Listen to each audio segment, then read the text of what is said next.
Welcome to the Put on Waivers Media Group, home of the Put on Raiders podcast and the Student Body Right podcast. This is your place for the best breakdowns and the best insight for those who fight on and bleed silver and black. Now, here are your hosts, Dwayne Douglas and Ryan Holmes. Yeah, no question about it. This is a fun one for fans. Fans really love this Tucker versus Thornton battle here. As far as for wide receiver, obviously Jack Besh is going to be in the mix too as well because he's the guy who was drafted in the second round. But it sounds like from what everybody's saying, from the players, from the coaches, that nobody's shying away from the ceiling for what Dante Thornton could be. Yeah, I think if you play 12 personnel, which the Raiders want to do, then obviously you only have two wide receivers on the field, and then Besh slides in as the backup behind Myers, and then you have obviously Thornton, Tucker, and then I would throw Colin Johnson is in the X as well, just because of the size if he makes the team. But the Raiders have to stretch the field, and they have to have a vertical threat. So usually you're going to have Thornton or Tucker on the field. Especially if you're trying to work the ball underneath the Brock Bowers, Michael Mayer, and then obviously Jacoby Myers, or get the ball out in the flats to Ashton Gentry. You want to keep safeties away from the line of scrimmage. You have to throw the ball vertically, so you need speed. Tucker's not very big. He's a small guy. So if he doesn't win instantly off the line of scrimmage and he doesn't stack the guy and create separation, you have a very small, radius to throw the ball into. Thornton's a much bigger guy, and I don't think they're going to ask him to do a lot, and it may just be 3 or 4 targets a game. I don't expect him to run out there and be the X and get 100 targets. That's not going to happen, not in this offense. But can he get 3 or 4 balls a game down the field, 15, 20 yards, or try to take it over the top, run some posts, do a lot of kind of what he did at Tennessee, but also then kind of try to expand the route tree. Now it's going to come down to is he willing to run block in this offense, because he's going to have to do that. But if they're going to want to take a couple of shots, I think those guys rotate and they split snaps. I don't think you're going to see one guy get 50 snaps and the other guy get 10. It might be 40-25. It might be 35-30, depending on what the game plan is that week. And if you want to work more speed across the field, then you're going to want Tucker. If you don't want more speed down the field vertically, then it's going to be Thornton. And you mentioned Tucker across the field.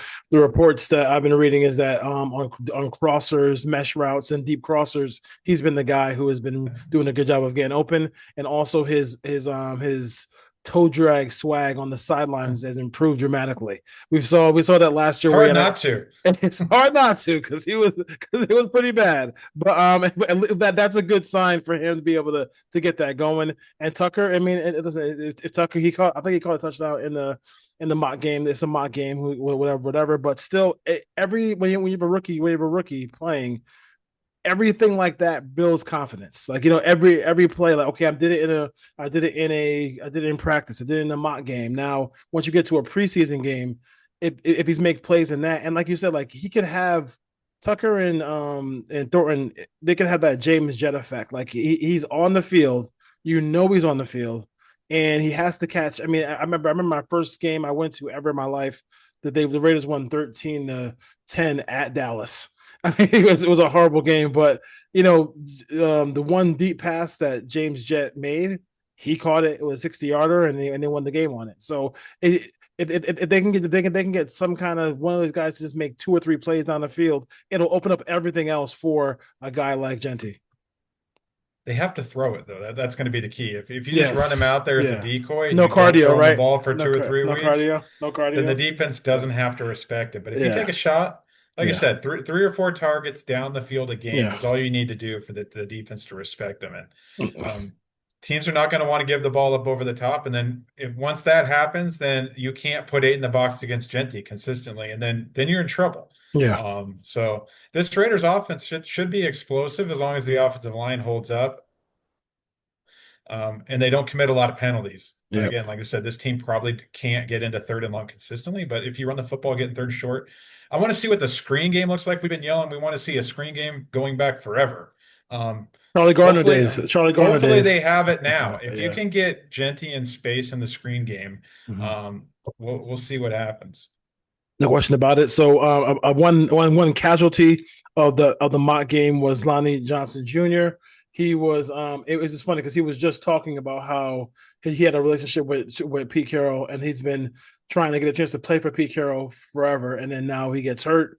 He'll be out for a while. The secondary is something where, like, we're kind of like, yeah, I think we're kind of still sitting there saying, as long as somebody doesn't get hurt and the name is not Paul Mao, Chin, or Porter, I think we gotta. I mean, those are some of the main guys here, but it does kind of eat away a little bit at the Raiders' depth.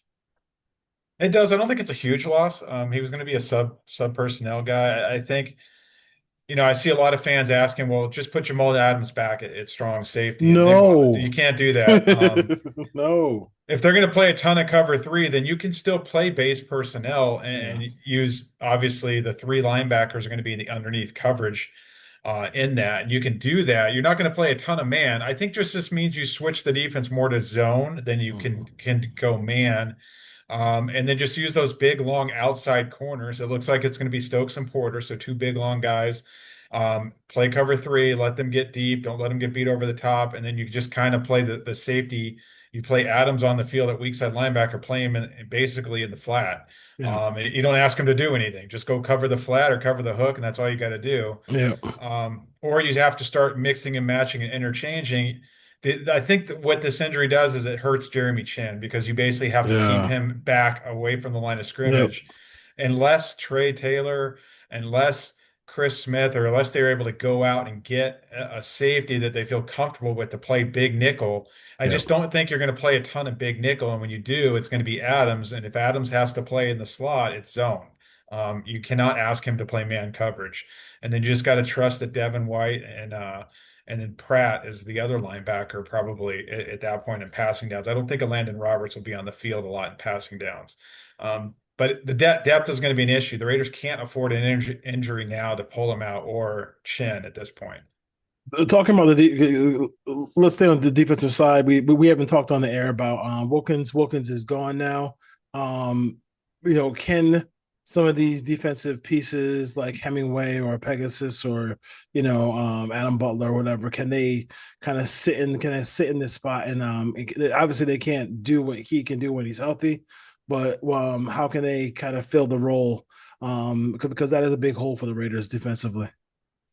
Yeah, I think Adam Butler becomes the three technique. And then obviously you need, I think it's Leku Foto, the free agent they signed from the Jets, the big body on the inside. Mhm. And then they did claim the guy from Texas, Coburn, as well as another big guy. If those guys can just stand in there and occupy guys on first down and help you get into second and third and long, and then you bring in Hemingway, then you bring in Pegasus or Pegus to help rush the pass. You slide Tyree Wilson inside, but they have to stop the run first, and they're very thin. Inside a defensive tackle. So that would be a position where you can't ask those rookies to play a ton Yeah. early on, so that it's more of a rotation. All the pressure falls on Adam Butler now. And then obviously Fotu, and then maybe Zach Carter makes this team as kind of another inside guy. But defensive tackle is thin without Christian Wilkins on this team. But behind the scenes, if Pete Carroll is trying to set the standard of what he wants the Raiders to act like and be like off the field and on the field, what was going on in the locker room reportedly can't happen, and Yeah. you have to move on. 100%. Um, as much as it's going to hurt this team down the line as far as depth and potentially salary cap implications, Pete Carroll didn't sign Wilkins. I'm a big Christian Wilkins guy. I think he's a good player when he's healthy. But if he wasn't going to get on this field this year, it doesn't hurt the team to move on and try to develop some of these other guys at this point. Yeah. No question about it. You got to do what he has to do in this situation. Is there anybody on this any part of this defense you trust besides 98? I mean, because it's gonna be a offense scores and defense just try to just hang on for dear life. And I think also too, I mean, Adam Butler is a guy who obviously you don't see veterans in preseason, but he will be. They gotta tread lightly because they can't lose Adam Butler in this training camp either. Yeah, I trust Butler. I would trust Pratt at this point just based on his resume Yeah. and what he's done in the National Football League. Those guys should be wrapped up in bubble wrap and don't put them on the field Yes. in preseason. This is a defense I trust Jeremy Chin. I trust Polamalu for what they're going to ask him to do. Uh, Eric Stokes, it sounds like, is in the running to be cornerback one. That's a little concerning. Yes. They have some pieces outside, but again, if you're playing cover three 75% of the time, you're not asking him to do much. He can do that. It's really weird we haven't heard anything about the nickelback position because that's something we all were concerned about. Like, is it going to be Darnay Holmes? Is it going to be Thomas Harper? Who's going to play nickelback? Um, we're hearing more about three linebackers on the field, honestly, than we're hearing about what's I going on was inside, just which gonna say that. Yeah. leads me back to the Pete Carroll days in Seattle when he kept, KJ Wright was playing Sam linebacker and he's on the field most of the time. That's when I mentioned earlier with Jamal Adams. Do they just put Jamal Adams on the field and you're just going to play basically a 4-3 base defense and just play cover three the whole time? Um, it's probably what they're going to have to do. That's going to have to be their base defense at this point, unless they Yeah. can go find a nickel back. And then you're putting a lot of pressure, obviously, like I said, on Devin White to be disciplined in the passing game and play his responsibilities. And then whoever the other linebacker, I would think if you're going to do that is going to be Pratt on passing downs. But it's a tough situation because the Raiders, if this Adams things works out and he can be a starter on defense or at least a sub guy, you have four linebackers that you can kind of count on, which is something the Raiders haven't had in a long time. Yep. I just wouldn't ask them to play a lot of man coverage. Yeah, yeah. I mean, the coverage part of it is going to be interesting. I did hear in camp that they were doing a bunch of stuff with three linebackers on the field and having 5-man fronts at times as well, where that linebacker was either dropping sometimes, rushing the passer sometimes to help out with the pass rush. Obviously, with Wilkins gone and his ability gone, they need. I mean, Malcolm Kuntz is coming back from injury. And Max Crosby is going to be a guy who obviously the Raiders need everything in the world from on the defensive end. As far as the rookies go, we talked about the rookies on offense. I think Darren Porter is a guy whose name is just popping up a whole lot. And it could be just because the Raiders are a little bit desperate in that spot that have him start at corner, but it sounds like he's having a good camp. Yeah, as long as he's explosive and he's showing good ball skills, I would pencil him in as cornerback two and as a Mhm. starter at this point so far. It sounds like they like to Camryn Richardson a little bit too, just based on his size and Yeah, length, and kind of the guy you're not hearing about is Jacorian Bennett, which is kind of surprising. It sounds like he's more second team at this point. The problem with all four of those guys that we just talked about with Porter, Stokes, Bennett, and Richardson is none of them are going to move inside and play in the slot. yeah, Um, so I would assume those are probably your top four corners, and you're going to have Stokes and Porter out there. Again, you have to simplify the defense with those guys on the field.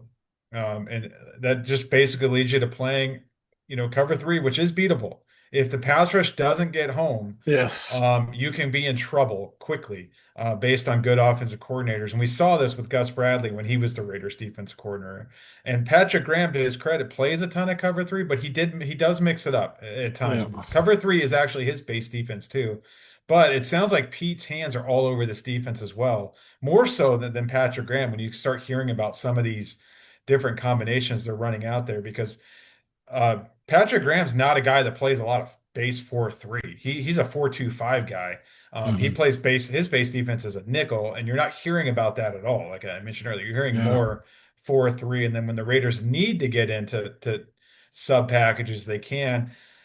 They don't have a lot of depth if they need to put a nickel back on the field. So if there is one spot where I think they are still looking and can possibly upgrade, it's there. And we're hearing a lot about Greedy Vance, the rookie, the undrafted rookie they signed.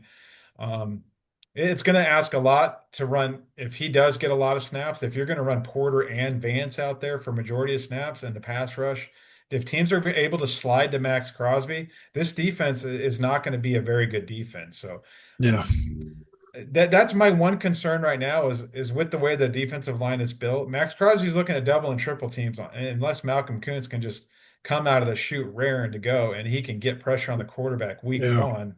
It's going to be a lot of what we saw last year when Christian Wilkins got hurt. It's going to be hard for Max Crosby to be a consistent, dominant factor in the game when he's being double and triple teamed. Yeah, I mean, this could be this could be a team where like the Raiders' entire success could be what they do in the red zone offense with Geno Smith because Geno Smith has kind of struggled there, and then also what they do in red zone defense because they're going to give up plays in this defense. Like, I mean, I mean, I'm just trying to be kind. They're going to give up plays in this defense. So if they can just kind of bend but don't break, don't let the ball go over their heads a lot, and then just try to be keep plays in front of them and stuff like that. Then I think that could be one of their keys to success.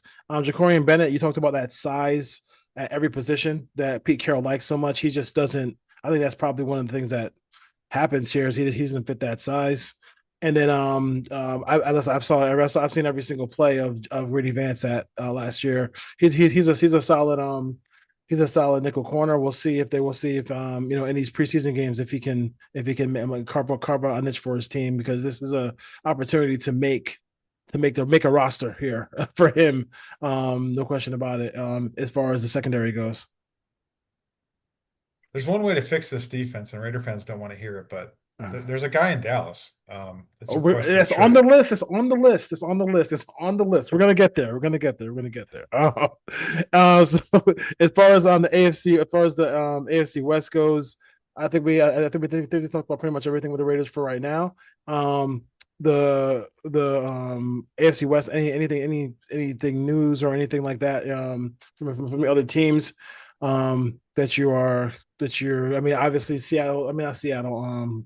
That's old school. The Chargers blew out somebody on Detroit. I think Detroit. That doesn't matter really. Dove Kleiman is questioning the Lions now as far as their offense goes. It's early in the season. Of course, I know he's not a real person, but obviously the division is tough. You got really good defenders in this division. You also got 3 good quarterbacks. What are your thoughts about the foes of the Raiders so far? Yeah, the Chiefs are still the headliner until someone knocks them off. They're still the team to beat in the division. They still have Patrick Mahomes. They still have Chris Jones. They still have Kara Loftus. They're getting Rashid Rice back, who didn't play last year. Kelsey's a year older, but they have Hollywood Brown. We'll see if he can stay healthy. They still have Worthy over there, so they still have speed. They still have a good offensive line. I think the team that's flying under the radar here a little bit, and I don't fully trust them, but Denver's defense is going to be a top 5, top 7 defense. It is a really loaded defense. It is. So if Bo Nix can just take care of the football and not turn it over and put them in bad situations, that defense is going to hold teams under 20 points a lot. Yeah. So that's a team that can win games without looking pretty on offense. We'll see what year 2 looks like for Bo Nix. If it looks like the first half of last year or kind of as he took off in the second half, they have pieces.